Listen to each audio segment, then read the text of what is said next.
Il parle d'un véritable scandale. Les pompiers du Rhône ne disposent toujours pas de badge Vigic, indispensable pour accéder rapidement à la quasi-totalité des immeubles. Les facteurs, les livreurs sont munis, mais pas eux.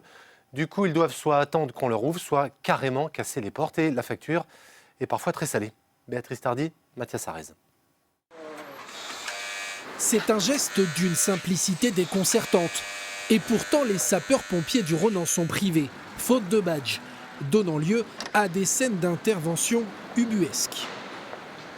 3h29. Et là, la porte. Non. Quand c'est des interventions en pleine nuit, en nuit profonde, 2h, 3h du matin, on peut rester parfois 20 minutes en bas de l'immeuble. Si c'est une chute simple pour une personne qui est au sol, qui a glissé de son lit, qu'on remet dans son lit et terminé, mais si c'est une personne qui a chuté et qui présente une fracture du col du fémur, pour elle, la vie n'est pas la même, quoi.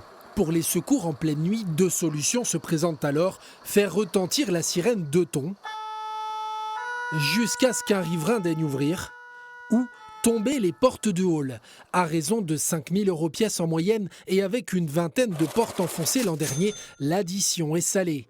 Pour les syndicats, la situation n'a que trop duré. On en appelle au préfet pour faire respecter la loi sur le département qu'il a en charge d'administrer.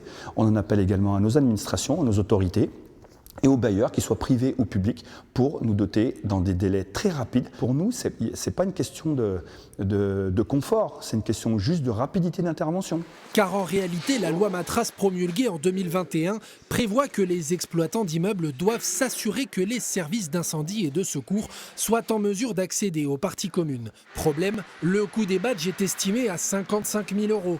Du côté des bailleurs du Rhône, on plaide la bonne volonté.